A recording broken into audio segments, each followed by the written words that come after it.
ایمان. اعمال کا حق کیا ہے؟ عمل صالح. اگر یہ عمل صالح میں چور ہو جائے گا اور اگر یہ ہما جہت ہوگا، ہما پہلو ہوگا، تو اس کے نتیجے میں اب لازمن تواصی بالحق پیدا ہوگا. یہاں تک کہ میں کہتا ہوں کہ اگر نہیں پیدا ہو رہا تو وہ عمل صالح نہیں ہے. وہ نظر آ رہا ہے عمل صالح، حقیقت میں نہیں. اس کو میں آپ کو 3 حوالوں سے بتاؤں گا. ایک خالص فزیکل فینومینن. دیکھیے آگ اگر کہیں ہے، آگ سے ماحول کے اندر حرارت پھیلے گی کہ نہیں؟ کیسے ممکن ہے آپ میں واقعتاً نیکی ہو اور آپ سے وہ نیکی ماحول میں نہ پھیلے؟ ناممکن. برف کی سیل کے پاس بیٹھیں گے، ٹھنڈ آئے گی کہ نہیں؟ کیسے ممکن ہے کہ آپ کی سیرت و کردار کے اندر نیکی ہما پہلو موجود ہو اور وہ معاشرے میں نفوذ نہ کرے؟ ثانیاً حدیث کی روح سے یہ انسان کی شرافت کا تقاضا ہے. مجھے جو حق مل گیا میرا بھائی بھی اس کو حاصل کر لے. یہ شرافت ہے، مروت ہے. حضور نے فرمایا لا یؤمن احدکم حتی یحب لاخیہ ما یحب لنفسہ. تم میں سے کوئی شخص مومن نہیں ہو سکتا جب تک کہ وہ جو بات اپنے لیے پسند کرتا ہے وہ اپنے بھائی کے لیے بھی پسند نہ کرے. مجھے اللہ نے ہدایت دے دی، مجھے اللہ نے نور ایمان عطا کر دیا، مجھے اللہ نے کچھ اعمال صالحہ کی توفیق دے دی. اب مجھے بانٹنا ہے، عام کرنا ہے، پھیلانا ہے، لوگوں تک اس سوغات کو پہنچانا ہے. یہ در حقیقت ان کی ہمدردی کا تقاضا ہے، ان کی بہی خائی کا تقاضا ہے، ان کے خلوص کا تقاضا ہے. یہ تواصی بالحق. اور تیسرے نمبر پر یہ انسان میں غیرت اور حمیت کا تقاضا ہے. آپ نے ایک حق کو قبول کیا اور وہ حق مظلوم ہے اور آپ گھر میں بیٹھے رہے، پھر آپ بے حمیت انسان ہیں، بے غیرت انسان ہیں. حق کو قبول کرنے کے بعد اب اس کے علمبردار بن کر کھڑے ہو. حق جو ہے مظلوم ہونے کے لیے نہیں آیا. الحق یعلو ولا یعلی علیہ. حق جو ہے وہ تو بلند ہونا چاہیے اس کو، نہ یہ کہ اس کے اوپر کوئی اور شے بلند ہو جائے. لہذا یہ حمیت حق کا تقاضا، غیرت حق کا تقاضا ہے کہ آپ علمبردار بن کر کھڑے ہو جائیں اس کے. آپ کو معلوم ہے سقراط کو زہر کا پیالہ کیوں پینا پڑا؟ وہ بڑا فلسفی تھا، کچھ نتائج تک پہنچا. وہ نتائج برخلاف تھے ان چیزوں کے جو اس معاشرے میں مانی جاتی تھی. اس نے پرچار شروع کر دیا، نوجوان اس کے گرد جمع ہونے شروع ہو گئے. اب معاشرے نے اسے پروسیکیوٹ کیا، مقدمہ ہوا، یہ ہمارے نوجوانوں کو گمراہ کر رہا ہے. عدالت میں پیش ہو گیا، عدالت نے فیصلہ کیا سقراط اگر زندہ رہنا چاہتے ہو تو زبان بند رکھو. You can believe what ever you like but you can't propagate it. زبان بند رکھو. اور اگر زبان بند نہیں رکھ سکتے تو یہ پیالہ زہر کا موجود ہے، اسے ابھی ہیئر اینڈ ناؤ پی لو. And he preferred the cup of poison. He took it and died there and then. یہ ہے میں حق کسی چیز کو حق سمجھوں اور اس کا اعلان نہ کر سکوں، اس کا پرچار نہ کر سکوں، اس کا بول بالا نہ کروں تو تف ہے ایسی زندگی پر. پھر جینا کاہے کے لیے؟ کیا حیوانوں کے مانند جینا ہے؟ کھایا پیا اور ختم؟ نہیں. تواصی بالحق. اور اب ذرا نوٹ کیجئے، حق چھوٹے بھی ہوتے ہیں، حق بڑے بھی ہیں. کوئی بیٹا والدین کا حق ادا نہیں کر رہا، آپ اسے سمجھائیں گے، تواصی بالحق یہ بھی ہے. کوئی بچے گلی کے اندر کھیل رہے ہیں اور ہو سکتا ہے کسی گزرتی ہوئی کار کے اوپر ان کی گیند لگے اور شیشہ ٹوٹ جائے، آپ اسے سمجھائیں گے، یہ بھی تواصی بالحق ہے. کسی نے کسی کا قرض دینا ہے، وہ نہیں دے رہا ہے، آپ جا کر کہیں گے بھلے آدمی اس کا قرض ادا کرو، یہ بھی تواصی بالحق ہے. سب سے بڑا حق کیا ہے اس زمین کے اوپر، کائنات اور آسمان کے نیچے؟ سب سے بڑا حق کیا ہے؟ اللہ اس کائنات کا خالق ہے، مالک ہے، حاکم ہے. یہاں اس کا حکم چلنا چاہیے. اس حق کا اعلان، اس کے نتائج کیا نکلیں گے آپ سمجھ لیجیے. لیکن تواصی بالحق انبیاء کرام نے اسی کی تواصی کی. آسمانی بادشاہت کی منادی کی تھی حضرت عیسیٰ علیہ السلام نے. محمد رسول اللہ صلی اللہ علیہ وسلم مامور تھے، یا ایھا المدثر قم فانذر وربک فکبر، اپنے رب کی کبریائی کا اعلان کرو، اپنے رب کی کبریائی کو قائم کرو۔ تو حق چھوٹے بھی ہیں بڑے بھی ہیں، لیکن جب ایک انسان کے اندر حمیت حق پیدا ہو جائے گی، غیرت حق پیدا ہو جائے گی، وہ چھوٹے معاملات کے اندر بھی حق کا اعلان کرے گا۔ قرآن مجید میں فرمایا گیا سورہ نساء میں، یا ایھا الذین آمنوا کونوا قوامین بالقسط شہداء للہ ولو علی انفسکم او الوالدین والاقربین، اے ایمان والو عدل اور انصاف کے علمبردار بن کر کھڑے ہو جاؤ، اللہ کے حق میں گواہی دینے والے کھڑے ہو جاؤ، چاہے وہ قول جو ہے حق کا اور عدل کا وہ تمہارے اپنے خلاف جا رہا ہو، تمہارے والدین کے خلاف جا رہا ہو، تمہارے رشتہ داروں کے خلاف جا رہا ہو۔ تواصی بالحق، حق کا اقرار، حق کا اعلان، حق کا پرچار، یہ تواصی بالحق ہے۔ اور سب سے بڑا حق، ان الارض للہ، یہ زمین اللہ کی ہے، مالک الملک وہ ہے، الملک القدوس السلام المؤمن المہیمن العزیز الجبار المتکبر وہ ہے۔ لہذا اس کی کبریائی قائم کرنا، اس کی حکومت قائم کرنا، جس کے لیے مولانا ابوالکلام آزاد نے 1913 میں بنائی تھی جماعت حزب اللہ، اس کا نصب العین کیا تھا؟ حکومت الہیہ کا قیام۔ اور دور کس کا تھا؟ انگریز کا۔ پھر مولانا مودودی نے جماعت اسلامی بنائی 1941 میں، اس کا بھی نصب العین کیا تھا؟ حکومت الہیہ کا قیام۔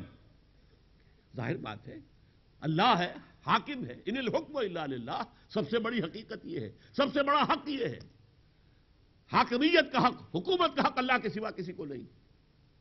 اب اگر اس کے لیے اب اگلا قدم کیا آئے گا؟ اگر آپ نے حق کا پرچار کیا تو ریزنٹمنٹ تو ہوگی۔ گلی میں کھیلنے والے بچوں کو روکا تھا، ہو سکتا ہے وہ آپ کو گالیاں دیں اور وہاں سے عزت اپنی بچا کر نکلنا مشکل ہو جائے۔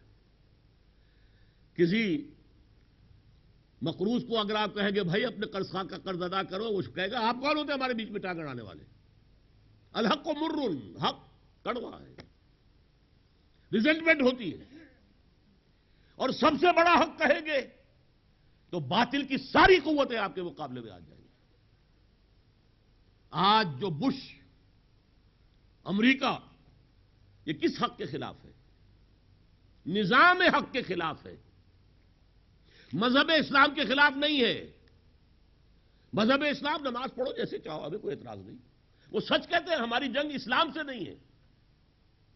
لیکن اسلام دو ہے، ایک اسلام ہے بحیثیت مذہب، مذہب کے معنی کیا ہے؟ عقیدہ، عبادات، کچھ رسومات، اللہ اللہ خیر صلی اللہ، اور اسلام بحیثیت دین، ایک مکمل نظام زندگی ہے۔ اس کا سیاسی نظام ہے، اس کا معاشی نظام ہے، اس میں سود حرام ہے، جوا حرام ہے، اور ان کا پورا معاشی نظام ان بنیادوں پر قائم ہے۔ یہ نظاموں کی جنگ ہے۔ وہ فنڈامنٹلسٹ انہیں کہتے ہیں کہ جو اسلام کو ایک دین سمجھتے ہیں، ورنہ اسلام کو مذہب، ہمارے سینیگوگز خرید لو اور بنا لو مسجد، ہمارے چرچ خرید لو اور بنا دو مسجد، ہمیں کوئی اعتراض نہیں۔ ہم تمہیں وائٹ ہاؤس میں بلا کر افطار بھی کرا دیں گے بھائی، عید پر عید گریٹنگز بھی بھیج دیں گے تمہیں، خاص تمہارے تہواروں پر ہم کچھ اسٹیمپ بھی ایشو کر دیں گے، چلو، مذہب سے جنگ نہیں ہے ہماری، لیکن اسلام بحیثیت دین نتھنگ ڈوئنگ۔ بلکہ میں نے حال ہی میں یہ بات عرض کی تھی ایک جگہ کہ ذرا سوچئے یو ایس ایس آر سے کیا دشمنی تھی؟ ہمارے اور امریکہ کے درمیان تو مذہب کا اختلاف ہوا، وہ عیسائی، ہم مسلمان، لیکن روسیوں اور پورا ایسٹ یورپ جو تھا ان سب کا مذہب عیسائیت تھا کہ نہیں تھا؟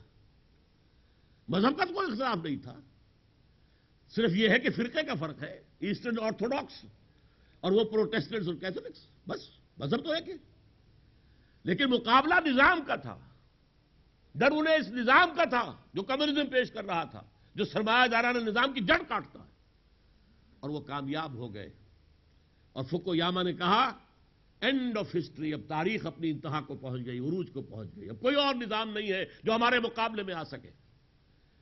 تب کہا تھا ہنٹنگٹن نے، نہیں، ابھی تہذیبوں کا تصادم ہوگا، اور اس تصادم کا آغاز ہو رہا ہے بڑے شدید انداز میں۔ گریٹر اسرائیل کے قیام کی جدوجہد ہو رہی ہے، عراق کے خاتمے کے ساتھ پورا نقشہ ری ڈرا کریں گے ہم، جیسے پہلی جنگ عظیم کے بعد سلطنت عثمانیہ کے ٹکڑے کر کے یہ شام یہ دے دو فرانسیسیوں کو، عراق دے دو انگریزوں کو، مصر دے دو انگریزوں کو، لیبیا دے دو اطالویوں کو، الجزائر پھر دے دو فرانسیسیوں کو، موراکو وغیرہ دے دو ہسپانویوں کو، یہ ساری تقسیم ہوئی تھی۔ آج وہ ٹکڑے جو انہوں نے اس وقت کیے تھے پہلی جنگ عظیم کے بعد، اب ان سب کو ملیا بیٹھ کر کے کم سے کم مڈل ایسٹ میں، شمالی افریقہ کے ممالک سے انہیں بحث نہیں ہے، لیکن وہاں انہیں گریٹر اسرائیل بنانا ہے۔ بہرحال یہ بات جو ہے جملہ معتذر کے طور پر آ گئی ہے۔ حق جب کہا جائے گا اور حق کا دعویٰ کیا جائے گا تو ریزنٹمنٹ ہوگی، مخالفت ہوگی لا محالہ، یہاں تک کہ آپ اسے لٹمس ٹیسٹ سمجھیے۔ اگر آپ کی مخالفت نہیں ہو رہی تو آپ حق کی دعوت نہیں دے رہے۔ آپ نے نظام باطل کے ساتھ کوئی انڈر دی ٹیبل معاہدہ کر رکھا ہے، ہم تمہاری دکھتی رگ کو نہیں چھیڑیں گے، ہم تمہارے نظام کو چیلنج نہیں کریں گے، ہمیں کرنے دو، ہم قرآن پڑھانا چاہتے ہیں پڑھانے دو، ہم جو ہے دعوت و تبلیغ کا کام کرنا چاہتے ہیں کرنے دو۔ لیکن وہ دعوت و تبلیغ میں اب وہ یہاں تک آ گئے کہ قرآن پڑھاؤ، قرآن سے جہاد والی آیات نکالو۔ یہ تو بڑی خونی آیات ہے قرآن کے اندر، جنگجویانہ انداز ہے۔ ان کے بہت بڑے ایونجلسٹ نے کہا ہے کہ محمد دہشت گرد تھے، نعوذ باللہ من ذالک، صلی اللہ علیہ وسلم جنگجو تھے۔ بہرحال یہ میں عرض کر رہا ہوں کہ آخری ٹیسٹ اگر آپ کھڑے رہ گئے، آپ نے برداشت کیا، وَالصَّابِرِينَ فِي الْبَأْسَاءِ وَالضَّرَّاءِ وَحِينَ الْبَأْسِ، فقر و فاقہ بھی آیا تو جھیل گئے، کوئی پرسیکیشن ہوئی، کوئی اگر جسمانی مذرت پہنچائی گئی، جس طرح کہ حضرت خباب بن الارت کو دہتے ہوئے انگاروں پر لٹایا گیا ننگی پیٹھ۔ اب آپ اندازہ کیجئے کہ کمر کی جلد جو ہے وہ جلی اور چربی پگھلی، اس سے وہ انگارے ٹھنڈے ہوئے۔ یہ پرسیکیوشن ذرا تکلیف دہ چیز ہے۔ کیا کیا گیا حضرت بلال حبشی کے ساتھ؟ صبر کرو گے، ڈٹے رہو گے تو کامیاب ہو، ورنہ اس آخری ٹیسٹ میں آ کر مار کھا گئے تو معلوم ہوا کہ پہلے بھی بودے ہی تھے، ایمان بھی پورا نہیں تھا۔ یہ کچھ شکل تھی ایمان کی، حقیقی ایمان نہیں تھا۔ یہی وجہ ہے میدان جہاد سے پیٹھ دکھا کر بھاگ جانے والوں کے لیے کہہ دیا گیا خلود فی النار، ان کے سارے اعمال حبط ہو جائیں گے۔ ساری نمازیں جو پڑھی ہیں، چاہے وہ محمد الرسول اللہ صلی اللہ علیہ وسلم کی امامت میں پڑھی ہو، مسجد نبوی میں پڑھی ہو، ساری نمازیں حبط، سارے روزے حبط، ہر چیز ختم۔ اس لیے کہ آخری ٹیسٹ تو یہی تھا، وَتَوَاصَوْا بِالصَّبْرِ۔ مولانا اصلاحی کے استاد مولانا حمید الدین فراہی نے اس نقطے سے تواسی کہتے ہیں باہم ایک دوسرے کو وصیت کرنا، ایک جماعتی زندگی کا وجوب نکالا ہے۔ جب ایک جماعت کسی جد و جہد میں ہے تو کسی وقت اس کے کسی رفیق کارکن کو کہیں ہمت پست ہوتی نظر آئے تو دوسرے سہارا دینے والے موجود ہوں، دیکھو بھائی ایسا نہ کرو، ہمت کرو، کھڑے رہو، ڈٹے رہو۔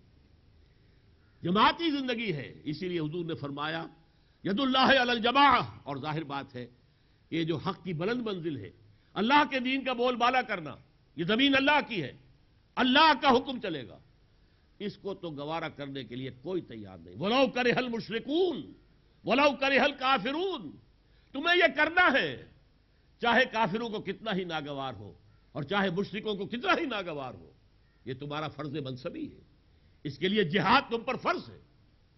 اس حوالے سے ایک جماعتی زندگی، ید اللہ علی الجماعہ، لا اسلام الا بالجماعہ، ولا جماعہ الا بالامارہ، ولا امارہ الا بالطاعہ، یہ قول ہے حضرت عمر رضی اللہ تعالیٰ عنہ کا۔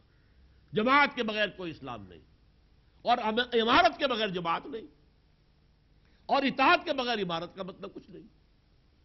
اور جیسا کہ حضور نے فرمایا انی آمرکم بخمس، لوگوں میں تمہیں 5 باتوں کا حکم دے کر جا رہا ہوں، اللہ امرنی بہن، اللہ نے مجھے ان کا حکم دیا ہے، بالجماعت والسمع والطاعت والہجرت والجہاد فی سبیل اللہ، جماعت کی زندگی میں رہو، اختیار کرو، امیر کا حکم سنو اور اطاعت کرو، اور پھر اس نظم کے تحت، اجتماعی نظم کے تحت ہجرت بھی ہوگی، جہاد بھی ہوگا۔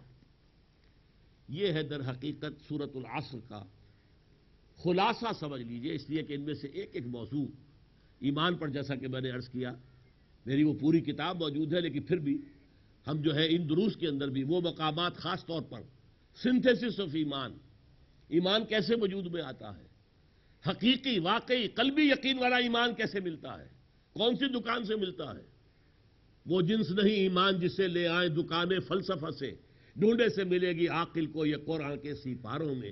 بڑا پیارا شعر کہا ظفر علی خان مرحوم نے۔ بہرحال یہ موضوع ہے اس کتاب کا بھی، اور سورۃ العصر پر میری کتاب موجود ہے، نجات کی راہ سورۃ العصر کی روشنی میں۔ ایک تقریر بھی اس میں ہے جو میں نے ایچسن کالج میں کی تھی 1972 میں، 30 برس پہلے۔ ایک تحریر بھی ہے، اور وہ مجھے اپنی تحریروں میں پسند ہے۔ اس کا ایک انداز ہے کہ جو انشاءاللہ آپ پڑھیں گے تو اپنے اندر ایک حرکت محسوس کریں گے۔ بہرحال وہ نجات کی راہ سورۃ العصر کی روشنی میں، یہ بھی باہر اویلیبل ہے، اور حقیقت ایمان پر میری کتاب بھی باہر اویلیبل ہے۔ اب انشاءاللہ نوٹ کر لیجئے ایک آخری بات یہ کہ جو منتخب نصاب کا درس ہوگا، اس کو ہم نے علیحدہ شائع کیا ہوا کتابی صورت میں، اس لیے کہ اس کا جب تک ٹیکسٹ سامنے نہیں ہوگا، آج کی تو بات اور تھی، سورۃ العصر تو ہر ایک کو یاد ہے، کس کو یاد نہیں ہوگی؟ شاذ ہی کوئی ہوں گے اس مجمع میں جو لوگ چل چل کر دور دور سے آئے ہیں یہاں پر درس قرآن سننے۔ ظاہر بات ہے قرآن کے ساتھ ان کا لگاؤ ہے، تب آئے ہیں نا۔ لہذا سورۃ العصر جو ہے اس کے لیے تو آپ کو ٹیکسٹ کی ضرورت نہیں تھی۔ اگلا درس آیت البر ہے، تو ٹیکسٹ جب تک سامنے نہیں ہوگا تو آپ میرے ساتھ نہیں چل سکیں گے۔ تو آپ اگر اس کتاب کو بھی حاصل کر لیں، اور اس کی ایک خاص شکل جو یہاں شائع کی ہے انجمن خدام القرآن سندھ نے، اس میں یہ کہ ٹیکسٹ بھی ہے، کچھ اس کے حواشی اور اشارات بھی ہیں، کچھ خالی صفحے بھی ساتھ ہی جلد کر دیے گئے ہر درس کے ساتھ کہ آپ اس کے اوپر نوٹس بھی لے لیں، تو اس طریقے سے گویا کہ وہ آپ کا ایک تعلیمی نظام کی شکل اختیار کر جانے والی بات ہو جائے گی۔ اقول قولی ھذا واستغفر اللہ لی ولکم ولسائر المسلمین والمسلمات۔ حکیم نے کیا ہدایات وضع کی ہیں، ان کا فرض ظاہر فرما دیں۔ اس کے حوالے سے کوئی ہدایات میرے علم میں نہیں ہے۔ عصر کو ایک حوالے کے طور پر، ایک گواہ کے طور پر کہ انسان کے عروج و زوال جو بھی تاریخ انسانی کے اندر ہوتا رہا ہے، اس سب کا چشمدید گواہ ہے، اور یہ چشمدید گواہ زمانہ جو ہے اس کا حوالہ دے کر اللہ تعالیٰ نے فرمایا کہ کامیابی صرف 4 چیزوں کے التزام کے ساتھ ہے۔ دہر محسوس ہوتا ہے، دہریت، دہریت کسے کہتے ہیں؟ جو یہ کہ جسے ہم کہتے ہیں یہ دہری ہے، اللہ کا انکار کرنے والے، اور یہ کہنے والے کہ وما یہلکنا الا الدہر، ہمیں ہلاک کرنے والا کوئی نہیں ہے، کوئی اللہ نہیں ہے جو ہم پر موت وارد کرتا ہو، یہ دہر کی ہی حرکت ہے۔ تو یہ در حقیقت دہر کو آپ سمجھیں گے کہ ٹائم اینڈ سپیس کمپلیکس کا جو تصور آج دنیا میں ہے کہ یہ ایک ہی وحدت ہے، در حقیقت دہر کا لفظ اس سے قریب تر ہے، اور عصر کا لفظ جو ہے سیریل ٹائم، جس میں پیسج ہے، ماضی، حال اور مستقبل کی تقسیم ہے۔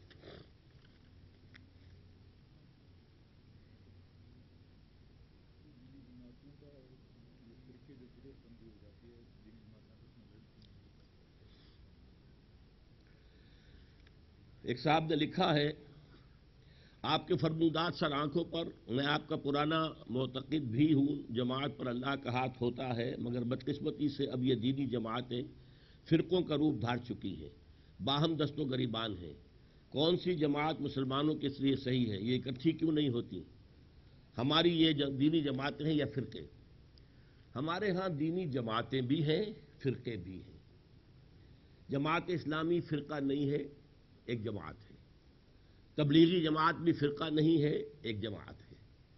باقی ہمارے مسلکی جماعتیں جو ہیں جمعیتیں کہلاتی ہیں، ہم کو دیوبندی مسلک کی جمعیت علماء اسلام، بریلوی مسلک کی جمعیت علماء پاکستان، اب ان کے کئی کئی دھڑے ہیں، اور پھر یہ کہ اہل حدیث، جمعیت اہل حدیث، ان کے بھی کئی دھڑے ہیں۔ لیکن میں آپ سے یہ عرض کروں گا کہ اسے آپ اس اینگل سے دیکھنے کی بجائے ایک دوسرے اینگل سے دیکھیں۔ اگر آپ اجتماعی کریں گے یہ اتنی جماعتیں ہیں، اتنی فساد ہے، اتنا فتنہ ہے، میں کیا کروں؟ نہیں، یہ نہیں، مجھے یہ کرنا ہے، میرا فرض ہے، مجھے نجات کے لیے تواصی بالحق اور تواصی بالصبر میری ضرورت ہے، اس کے لیے مجھے جماعت درکار ہے۔ اب آپ تلاش کیجئے، جو جماعت بھی آپ کو بہتر نظر آئے اس کو جوائن کر لیجیے، اس میں کام کیجیے، تاکہ آپ بغیر جماعت کے نہ رہیں۔ البتہ آنکھیں کھلی رکھیں، دماغ کو کام کرنے دیں، دیکھتے رہیں، ہو سکتا ہے کوئی اس سے بہتر جماعت آپ کو نظر آ جائے، اس کو چھوڑیے، اس میں شامل ہو جائیے۔ کیونکہ کوئی جماعت نبی کی جماعت نہیں ہے کہ اس جماعت کو چھوڑنے کا مطلب یہ ہو گیا کہ آپ کفر میں چلے گئے۔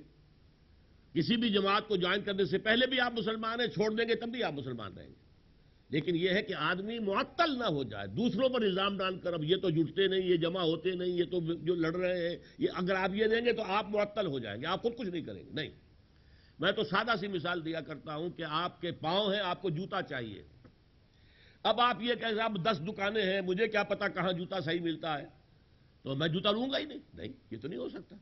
اب دکانیں دیکھیں گے، کمپیئر کریں گے، قیمتیں دیکھیں گے، خریدیں گے، ضرورت ہے آپ کی۔ تو جب یہ ضرورت انسان سمجھ لے کہ میری نجات ممکن نہیں ہے اس کے بغیر، لا اسلام الا بالجماعہ، انی آمرکم بالخمس بالجماعۃ والسمع والطاعۃ والہجرۃ والجہاد فی سبیل اللہ، یہ آپ کی ضرورت ہے۔ اب آپ جماعت تلاش کریں، جو بہترین نظر آئے، صحیح ترین نظر آئے، سیرت النبی سے قریب ترین نظر آئے، اس کو جوائن کر لیں، لیکن پھر بھی غور و فکر جاری رکھے، ہے جستجو کے خوب سے ہے خوب تر کہاں، بہتر سے بہتر چیز ملے تو اختیار کر لیں۔ فہم قرآن کا بنیادی اصول ہے کہ قرآن کی آیات کو احادیث پر منطبق کیا جائے۔ بمطابق حدیث زمانے کو برا مت کہو، زمانہ میں ہوں، فرمان الہی۔ والعصر، کیا اللہ تعالیٰ اپنی قسم نہیں کھا رہا ہے؟ نہیں، در حقیقت زمانے کی طرف جو تم منسوب کر رہے ہو وہ میں کرنے والا ہوں، یہ نہیں کہ میں زمانہ ہوں، یہ نہیں، بلکہ تم نے زمانے کی طرف، گردش کی طرف، وما یہلکنا الا الدہر، حالانکہ ہلاک کرنے والا تو میں ہوں۔ تم جس چیز کو گردش دوراں اور گردش زمانہ کی طرف منسوب کر رہے ہو وہ میرا فعل ہے، یہ مفہوم ہے اس کا۔ اور در حقیقت قرآن کو ہم احادیث پر منطبق نہیں کیا کرتے، احادیث کو قرآن پر منطبق کیا کرتے ہیں۔ قرآن اصل ہے، جڑ ہے، بنیاد ہے، اولیت اس کی ہے۔ میں چونکہ وقت نہیں رہا تھا تو ایک حدیث میں سنانا چاہتا تھا کہ جو واقعتاً لرزا دینے والی ہے، اب میں اس کا فائدہ اٹھا رہا ہوں اس سوال کا۔ ایک حدیث بیہقی کی ہے جسے مولانا اشرف علی تھانوی رحمۃ اللہ علیہ نے اپنے خطبات جمعہ میں نقل کیا ہے، اور اس میں کیا بتایا گیا کہ اگر یہ چاروں چیزیں جو ہیں، ایمان، عمل صالح، تواصی بالحق، تواصی بالصبر، اگر یہ توازن کے ساتھ موجود نہیں ہے کسی شخص میں تو بہت بڑی پیتھولوجی ہے، بہت بڑا مرض ہے یہ۔ چنانچہ یہ اب حدیث قدسی بن جاتی ہے، اوحی اللہ عز وجل الی جبرائیل علیہ الصلوۃ والسلام، اللہ تعالیٰ نے حضرت جبرائیل کو وحی کی، ان اقلب مدینۃ کذا و کذا باہلھا، فلاں فلاں بستیوں کو اس کے رہنے والوں سمیت پلٹ دو۔ قال فقال، حضور نے فرمایا کہ اس پر حضرت جبرائیل نے عرض کیا بارگاہ خداوندی میں، ان فیہا عبدک فلان لم یعصک طرفۃ عین، اے اللہ اس بستی میں تیرا فلاں بندہ بھی ہے جس نے پلک جھپکنے جتنی دیر بھی کسی گناہ میں بسر نہیں کی۔ اب آپ اس کی نیکی کا تصور کیجئے، گواہی دینے والے جبرائیل ہیں، کوئی کرائے کا وکیل نہیں ہے، کوئی کرائے کا جو ہے گواہ نہیں ہے، جبرائیل گواہی کہاں دے رہے ہیں؟ بارگاہ خداوندی میں، جہاں ابو جہل بھی جھوٹ نہیں بول سکے گا۔ اور وہاں کیا کہہ رہے ہیں؟ اس نے تو کبھی پلک جھپکنے جتنی دیر بھی گناہ میں بسر نہیں کی، کیا پھر بھی بستی کو الٹ دوں؟ قال فقال، حضور نے فرمایا، اس پر اللہ تعالیٰ نے ارشاد فرمایا، اقلبها علیہ وعلیہم، الٹ دو اس بستی کو، پہلے اس بدبخت پر اور پھر دوسروں پر۔ فإن وجهه لم يتمار في ساعة قط، اس لیے کہ اس کے چہرے کا رنگ کبھی میری حمیت کی وجہ سے متغیر نہیں ہوا۔ بے حمیت آدمی، میرے دین کی دھجیاں بکھرتی نہیں اور یہ بیٹھا رہا، مست رکھو ذکر و فکر صبح گاہی میں اسے۔ گناہ تو نہیں کیا اس نے، لیکن اس سے بڑا گناہ کیا ہوگا کہ باطل پھیل رہا ہے، باطل کا غلبہ ہے، اور تم اپنے گھروں کے اندر بیٹھے ہوئے ہو، یا تم نے کہیں خانقاہوں کے اندر جو ہے پناہ لے لی ہے۔ یہ سب سے بڑا جرم ہے۔ تو توازن دیکھیے، ایک طرف اس کا ایمان اور عمل صالح اس درجے کا ہے کہ وہ ایک پلک جھپکنے جتنی دیر بھی کبھی گناہ کا ارتکاب نہیں ہوا، دوسری طرف تواصی بالحق اور تواصی بالصبر سے کوڑا ہے کہ اس کے چہرے کا رنگ بھی کبھی متغیر نہیں ہوا۔ آپ کو اگر کوئی ماں کی گالی دے جائے تو آپ اگر طاقتور ہیں تو جانے نہیں دیں گے، اور اگر نہیں کمزور ہیں تب بھی آپ کے پورے جسم کا خون آپ کے چہرے میں ایک دفعہ آ جائے گا کہ نہیں آ جائے گا؟ لال سرخ آپ ہو جائیں گے اس حمیت میں. اگر اللہ کی اتنی حمیت بھی نہیں ہے تو یہ مجرم سب سے بڑا ہے. اب اس سے آپ اندازہ کر لیجیے. آپ کے خیال میں موجودہ وقت میں مسلمان کے طور پر قانونی مسلمان ہیں ان میں کتنے فیصد شرعی مسلمان ہیں؟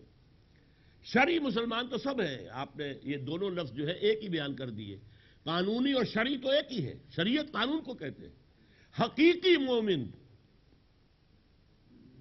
وہ تو کوئی لاکھ میں ایک ہوگا.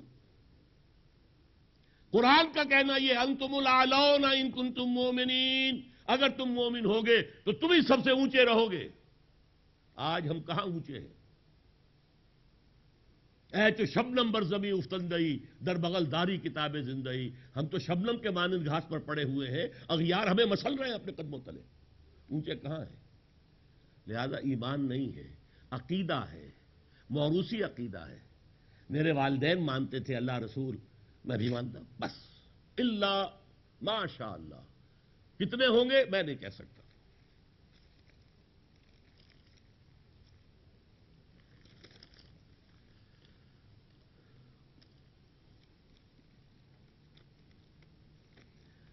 ڈاکٹر صاحب آپ نے فرمایا حیوانوں سے محاسبہ نہیں، جبکہ ایک حدیث صحیح میں نے پڑھی ہے کہ الفاظ صحیح یاد نہیں ہے. مفہوم یہ ہے کہ ایک طاقتور بکری جس نے اپنے سینگ کمزور بکری سے مارے ہوں گے اس سے اس کے بارے میں پوچھا جائے گا، پلیز وضاحت کریں.